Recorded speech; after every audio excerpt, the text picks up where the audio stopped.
Well, good morning. Good morning. Morning. It's a Sunday after Thanksgiving.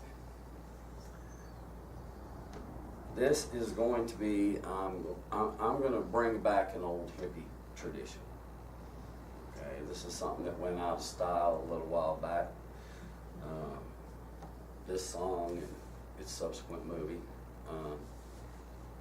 was just a big Thanksgiving tradition, and it speaks to a lot of things that people think are out of date, but like the draft and such. But anyone who has children that are about to register, and if our president gets reelected, he won't be afraid to do anything in the world. So a lot of stuff about from the old days of war that can be brought forward. There's lots of little stuff. So it's supposed to be a song. I couldn't learn to play it, and I don't sing well. So, but we can sing the refrain if anybody knows it.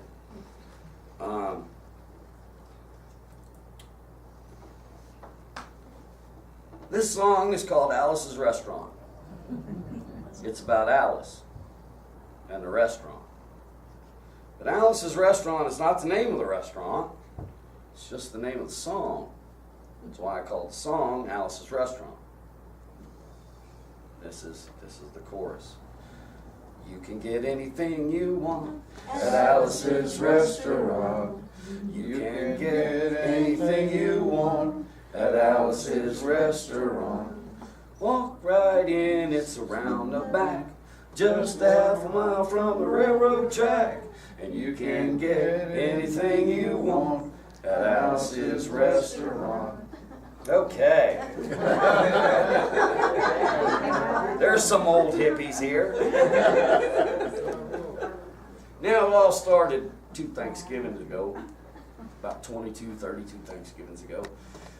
It was on, two years ago on Thanksgiving, when my friend and I went up to visit Alice at the restaurant. But Alice doesn't live in the restaurant. She lives in the church nearby the restaurant, in the bell tower with her husband Ray, the fashionable dog. See, there's a dog. Now, in living in the bell tower like that, they got a lot of room downstairs where the pews used to be. And having all that room, seeing as how they took out all the pews, they decided they didn't have to take out the garbage for a long time. When we got up there, we found all the garbage in there. We decided it'd be a friendly gesture for us to take the garbage down to the city dump. So we took the half-ton of garbage, put it in the back of a red VW microbus, took shovels and rakes and implements of destruction, and headed on toward the city dump. Well, we got there. There's a big sign and a chain across the dump saying closed on Thanksgiving. We never heard of a dump closed on Thanksgiving before. With tears in our eyes, we drove off into the sunset looking for another place to put the garbage.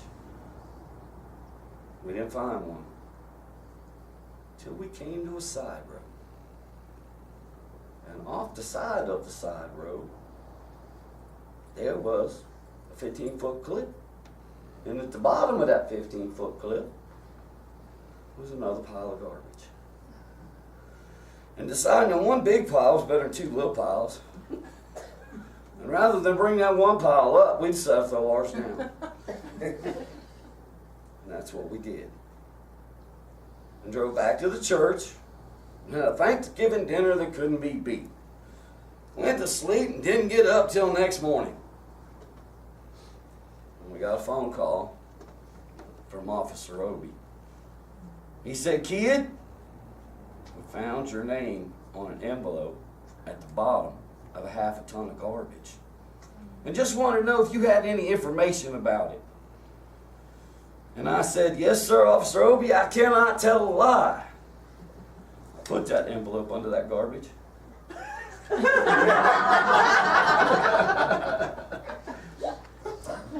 After speaking to Obie for about 45 minutes on the telephone, we have finally arrived at the truth of the matter. It said we had to go down and pick up the garbage. And also we had to go down and speak to him at the police officer station. So we got into red VW microbus with the shovels and the rakes and the implements of destruction and headed off toward the police officer station. Now, friends, there was only one or two things that Obie could have done down at the police station. And the first one, he could have given us a medal for being so brave and honest on the telephone, which wasn't very likely, and we didn't expect it. The other thing was he could have bawled us out and told us never to be seen driving garbage around the vicinity again, which is what we expected. But when we got to the police officer station, there was a third possibility we hadn't even counted on. And we was both immediately arrested. And I said, and handcuffed, and I said, Obie, I don't think I can pick up the garbage with these handcuffs on. He said, shut up, kid, get in the back of the patrol car. And that's what we did.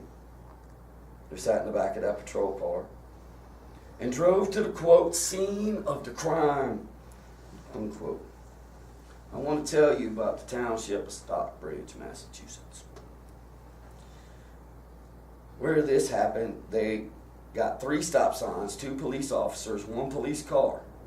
But when we got to the scene of the crime, there was 5 police officers and 3 police cars, being the biggest crime in the last 50 years. And everybody wanted to get in a newspaper story about it. And they was using up all kinds of cop equipment they had hanging around the police officer station. They was taking plaster tire tracks and footprints and dog-smelling prints, and they took 27 8x10 color glossy photographs with circles and arrows and a paragraph on the back of each one, explaining what each one was to be used as evidence against us. Took pictures of the approach, the getaway, the northwest corner, the southwest corner, and that's not to mention the aerial photography.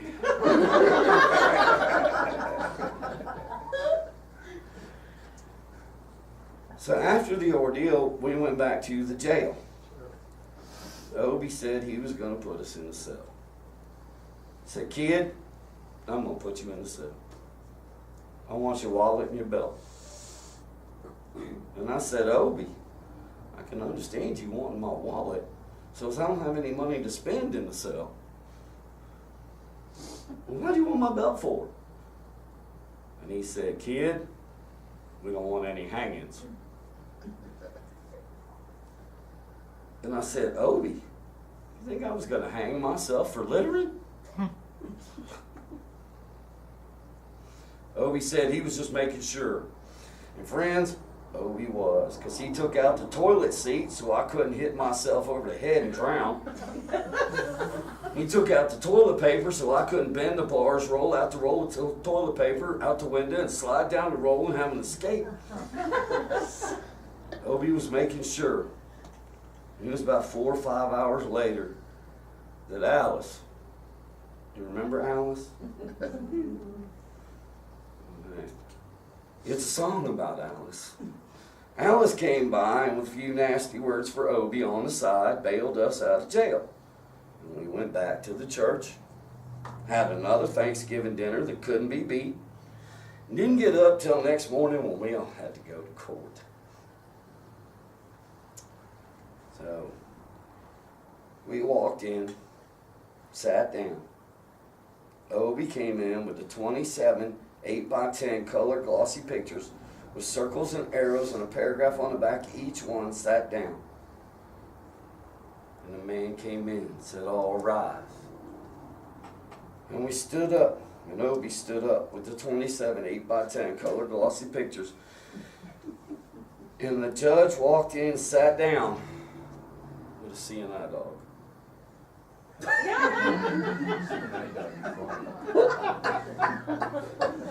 Obie looked at the CNI dog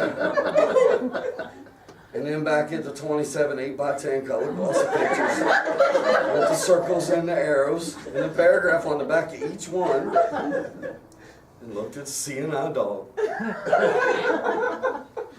And then it's 27 8x10 color glossy pictures with the circles and the arrows and the paragraph on the back of each one, and began to cry. Because Obi came to the realization that it was a typical case of American blind justice. And there was nothing he could do about it. And the judge wasn't going to look at the 27 8x10 color glossy pictures with the circles and the arrows and the paragraph on the back of each one explaining what each one was to be used as evidence against us. And we was fined $50 and had to pick up the garbage in the snow. But that's not what I came to tell you about. I came to talk about the draft. They got this building down in New York City. It's called Whitehall Street. Where you walk in, you get injected, inspected, detected, infected, neglected, and selected. And I went down to get my physical examination one day, and I walked in and I sat down. I got good and drunk the night before, so I looked and felt my best when I went in that morning. Because I wanted to look like the all-American kid from New York City, man. Yeah, buddy. I wanted to feel like I wanted to be the all-American kid from New York. And I walked in, sat down, and was hung down, brung down, hung up, and all kinds of mean, nasty, ugly things. I walked in, sat down, they gave me a piece of paper and said, "Kid, see the psychiatrist room. 604. Okay, that part I missed. And I went up there.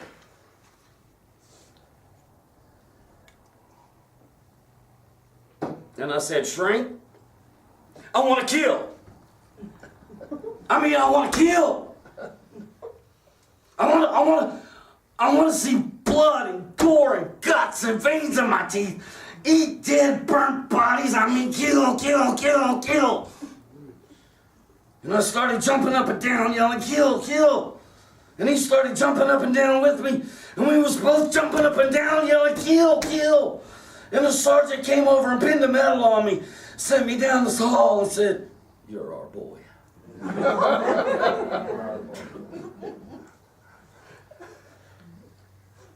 Didn't feel too good about it.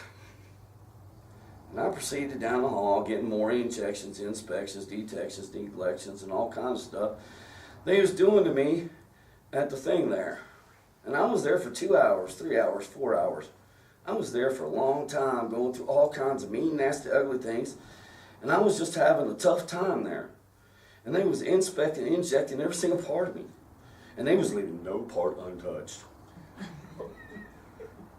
Proceeded through, and when I finally came to see the last man, I walked in and sat down after the whole big thing there, and I walked up and said, "What do you want?" He said, "Kid, we only got one question. Have you ever been arrested?" And I proceeded to tell him the story of Alice's Restaurant Massacre. The full orchestration, 5-part harmony and stuff like that. And all the phenom. And he stopped me right there and said, "Kid, did you ever go to court?" And I proceeded to tell him the story of the 27 8x10 color glossy pictures with circles and the arrows and a paragraph on the back of each one. And he stopped me right there and he said, "Kid, I want you to go down and sit on that bench marked Group W. Now." And I walked over to the benches there, and there's Group W is where they put you if you may not be moral enough to join the Army after committing your special crime. There was all kind of mean, nasty, ugly-looking people on the bench there, mother rapers, father stabbers, father rapers sitting right there on the bench next to me. And they was mean and nasty and ugly and horrible crime-top guys sitting on the bench next to me, and the meanest, ugliest, nastiest, meanest father raper of them all was coming over to me. And he was ugly and nasty and horrible and all kinds of things, and he sat down next to me and said, "Kid, what'd you get?"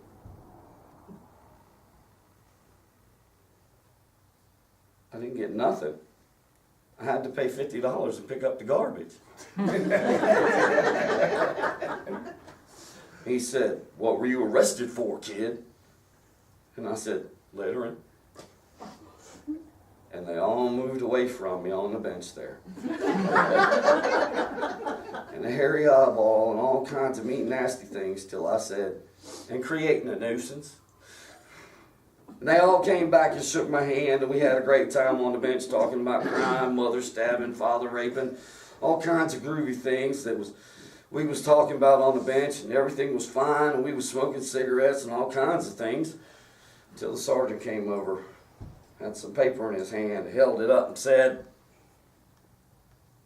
and I cannot repeat this as fast as he did, "Kids, this piece of paper's got 47 words, 37 sentences, 58 words, and we want to know details of the crime, time, the crime, or any other kind of thing you got to say pertaining to and about the crime. I want to know arresting officer's name and any other kind of thing you got to say."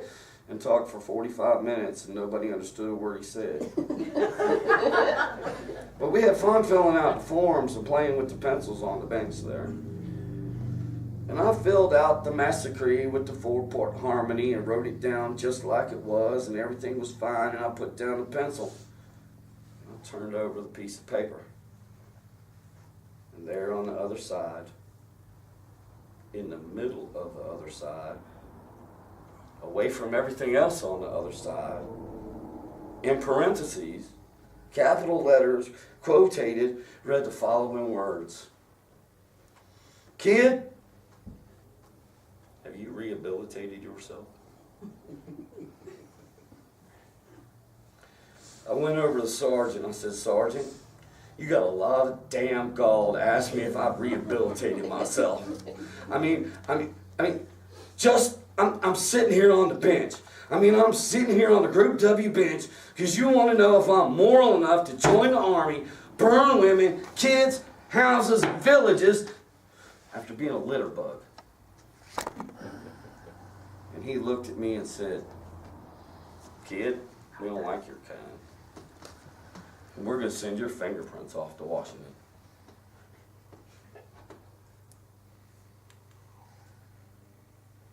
And friends, somewhere in Washington, enshrined in some little folder in a study in black and white of my fingerprints.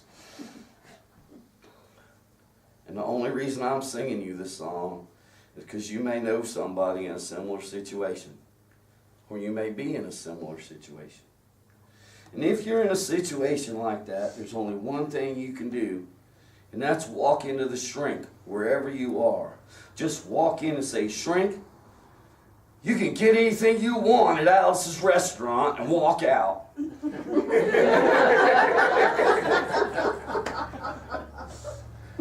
You know, if one person, just one person does it, they may think he's really sick and they won't take him. If two people do it in harmony, they may think he's really sick and they won't take him. They may think they're both faggots and they won't take either one of them. If 3 people do it, can you imagine 3 people walking in, singing a bar, Alice's restaurant, and walking out? They may think it's an organization.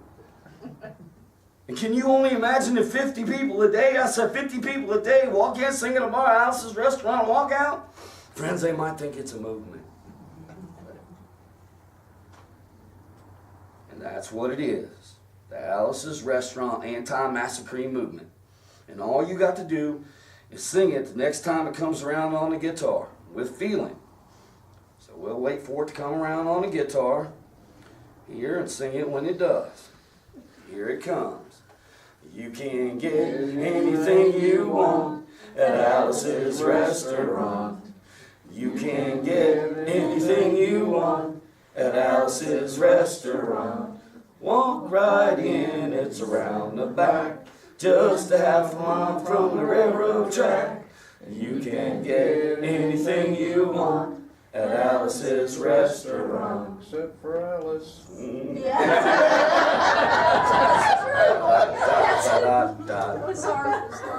right. Well, I hope everybody enjoyed that. Just a little piece of information for you to think over as we go to coffee break. Original Alice's Restaurant Massacre was was the same exact length as the missing Nixon tapes. Oh.